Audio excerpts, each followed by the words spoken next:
Bonsoir à tous et à toutes.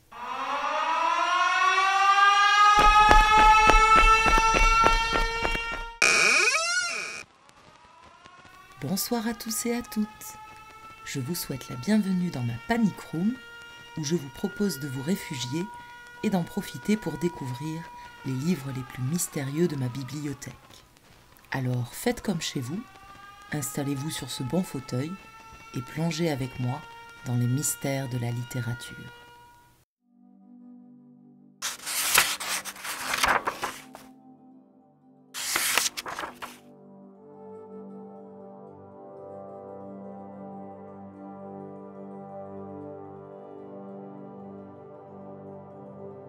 Presque 2 siècles après sa découverte, dans la bibliothèque d'un comte hongrois de la ville de Rohanszky à qui il doit son nom, le Codex Rohank fait encore partie des livres les plus énigmatiques du monde.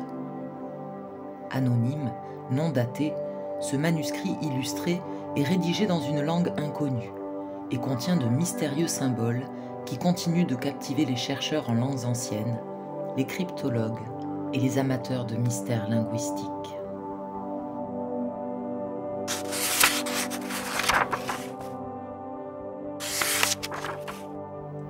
Le Codex Rohank, appelé aussi Codex Rohanszky, est un manuscrit d'origine austro-hongroise qui apparaît dans une petite ville de Hongrie au début du XIXe siècle.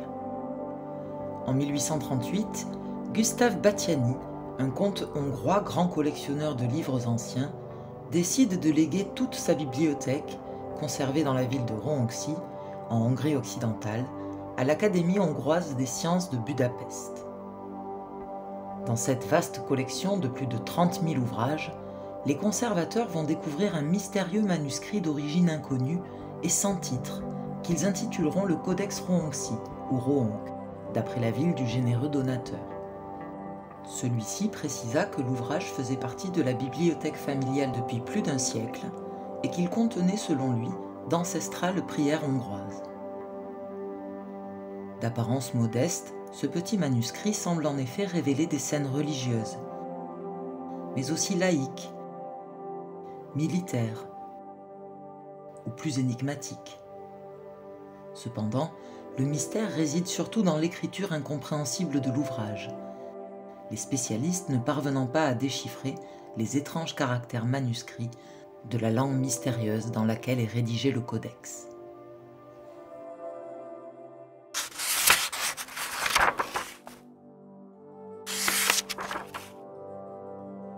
Cet intrigant ouvrage est un petit manuscrit de 10 cm de large sur 12 cm de haut, composé de 448 pages de papier et d'une simple couverture de cuir à la reliure modeste.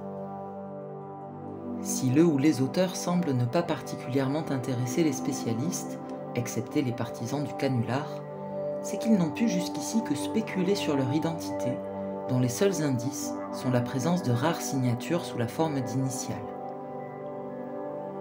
L'analyse du papier révèle quant à lui un matériau du XVIe siècle, vraisemblablement originaire d'Italie, dans la région de Venise.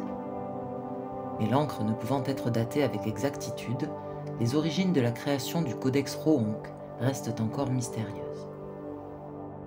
L'aspect le plus compréhensible de l'œuvre est dû aux 87 illustrations et scènes que renferment les pages du Codex et qui permettent d'émettre des hypothèses sur son contenu. Bien que de facture assez naïve, il s'agit pour la plupart de représentations reconnaissables de scènes bibliques, comme le roi David adorant Yahvé, le sacrifice d'Isaac, l'adoration des mages, la flagellation du Christ ou sa crucifixion. Cependant, certains détails peuvent nous paraître étranges, car ces illustrations sont associées à divers signes païens, stellaires, solaires et lunaires, mais aussi à des symboles d'autres religions, comme des croissants, des rosaces ou des svastikas. On y trouve aussi des croquis de soldats et des scènes militaires qui ne sont pas identifiables, tandis que certaines illustrations semblent purement ornementales ou paraissent cacher des bavures ou des erreurs dans le travail de calligraphie du texte.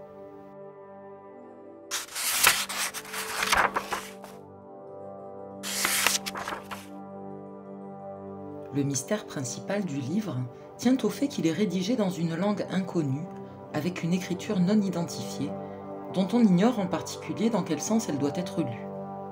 Certains prétendent que le codex doit être parcouru de la gauche vers la droite, comme les langues occidentales, d'autres dans le sens inverse, comme les langues arabes, ou encore que l'écriture doit être appréhendée grâce à un miroir, comme on peut le remarquer dans certaines illustrations. Celle du roi David montre par exemple le nom de Yahvé avec des lettres rédigées à l'envers. Et on reconnaît parfois une iconographie biblique inversée à l'image de la représentation des enfers. Les spécialistes recensent environ 150 glyphes différents dans le codex Roonk, même si certains dénombrent jusqu'à 800 symboles.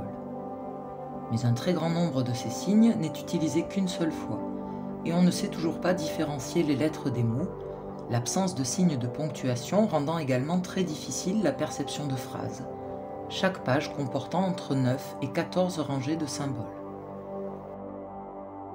Le nombre de signes utilisés dans le texte serait ainsi 10 fois supérieur à celui de n'importe quel alphabet connu.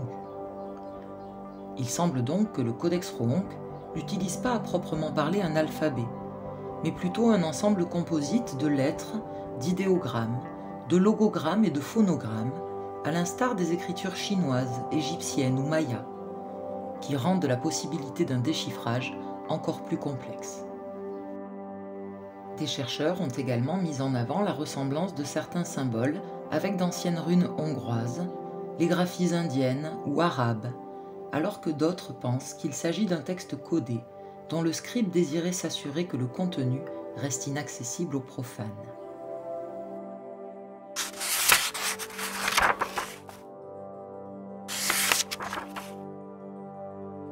Depuis près de 2 siècles, de nombreux spécialistes venus d'horizons divers vont ainsi tenter de déchiffrer le codex Roonk et d'en retracer l'histoire. Le premier est l'historien et linguiste János Ernei, qui travaille sur les origines des Hongrois et pense que ce livre mystérieux renferme un texte chrétien très ancien, rédigé dans une écriture hongroise primitive.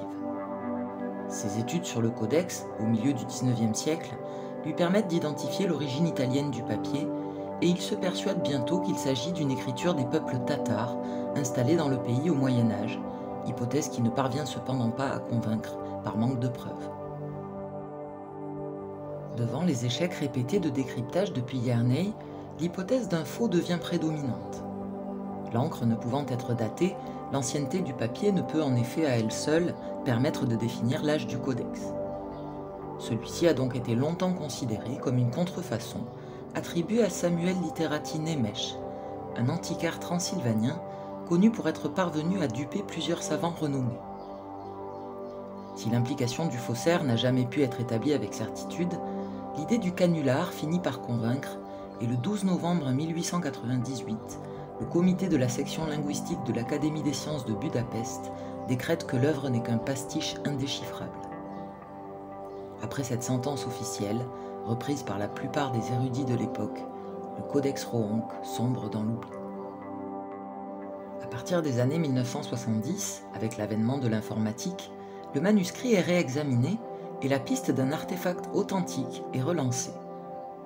Des travaux sont entrepris sur la structure du texte, son sens de lecture et le découpage des phrases.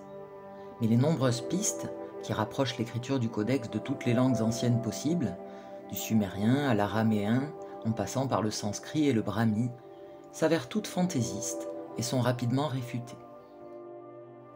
Le codex Roonk va même être récupéré en 1982 par le régime de Nicolae Ceausescu dans une campagne destinée à réhabiliter l'héritage culturel des Daces dont il veut faire le peuple originel de la nation roumaine.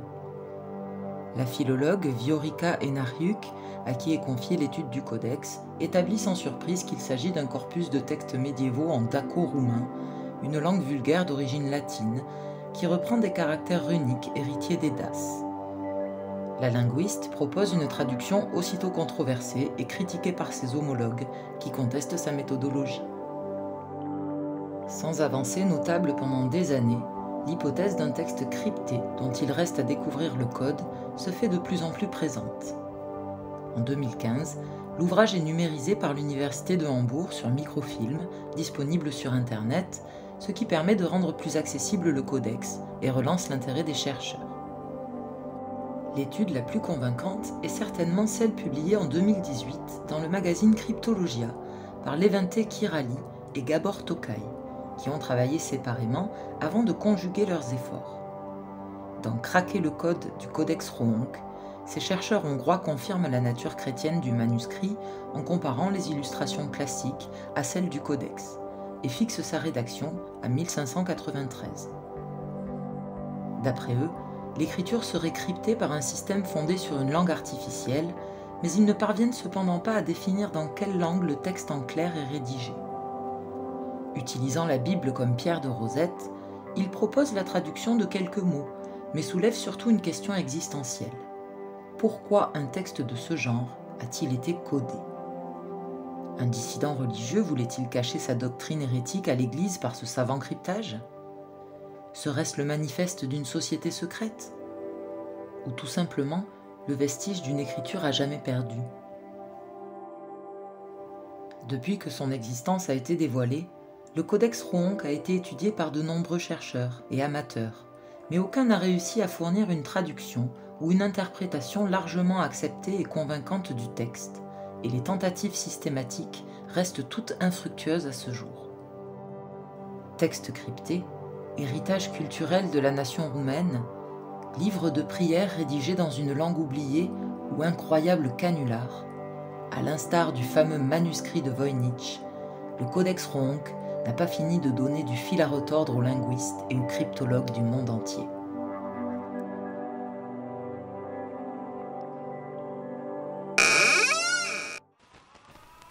Je vous remercie d'avoir regardé cette vidéo et vous dis à très bientôt pour découvrir ensemble de nouveaux livres étranges et mystérieux.